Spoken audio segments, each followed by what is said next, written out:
Today, Apple finally announced its second-generation AirPods, most notably adding wireless charging to the popular headphones. Apple is even selling the wireless charging case separately, so that existing AirPod owners can join in the fun. The move brings Apple in line with its main competitors, whose phones and earbuds support similar Qi charging functionality, but there was one piece missing: Apple's long-absent AirPower charger. If there was ever a moment to re-announce AirPower, this was the moment instead. It's a missed opportunity for Apple. Back when Apple first announced the AirPower charger in 2017, alongside the iPhone X, it was presented as an elegant, Apple-like solution to the present problem of keeping your ever-multiplying stack of Apple hardware charged. Instead of fumbling for a wire or three, AirPower promised to let you just drop your Apple Watch, your iPhone, and your AirPods on a charging pack and pick them up, fully charged, in the morning.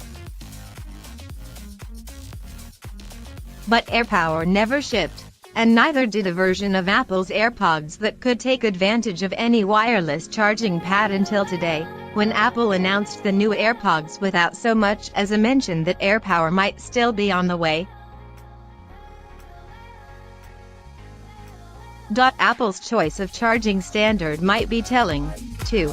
Unlike, say, the Apple Watch, which has a proprietary Apple wireless charging standard, the AirPods will work with any Qi charger, something that's great for consumers, but less so for Apple, who will presumably be looking to sell those customers wireless chargers in the future. Even if Apple does launch AirPower tomorrow or Friday, which seems vaguely possible given how many surprise Apple hardware announcements we've seen this week, it'll still be too late. Right now, thousands of customers are sticking second-gen AirPods and wireless charging cases in their carts on Apple's website, so many of them that new buyers won't see their AirPods ship until April.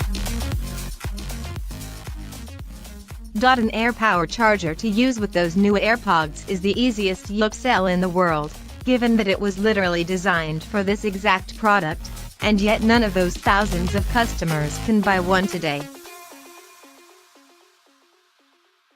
Instead, they're probably buying one of the excellent Qi chargers that are already out there, or even one of the many knockoffs of Apple's AirPower multi-device charging pad idea from companies like Griffin, Nomad, Anker, or any of these crowd-funded alternatives.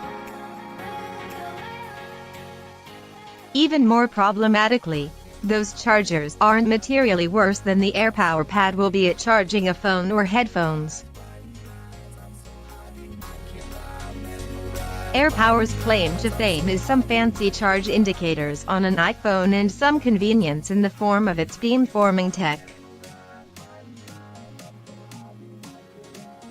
Those are certainly convenient. Finding the sweet spot on a charger is annoying, and Apple's promise to solve that is appealing, but it's also a tough sell to someone who already has a pile of charging pads. Apple didn't have to launch the second-gen AirPods today. There's nothing that would have stopped it from waiting until AirPower was ready to launch. And though the Wall Street Journal is reporting that Apple has approved production on the long-delayed charger, which suggests the device will arrive someday, the fact that Apple didn't have the charger ready to launch today alongside the AirPods suggests either another lengthy wait or a huge tactical misstep from a company that typically prides itself on a thriving hardware ecosystem. At this point, I'm not sure what the solution for Apple is. A launch later this week is unsatisfying. A quiet random launch untethered to another major product just highlights how late Apple is to the party, and tying it to this September's iPhone event would mean that Apple will have taken a full 2 years to ship a wireless charger. None of it is a good look for the company. And that's increasingly the story of AirPower, not a disaster, but a long and public unforced error that's constantly looming.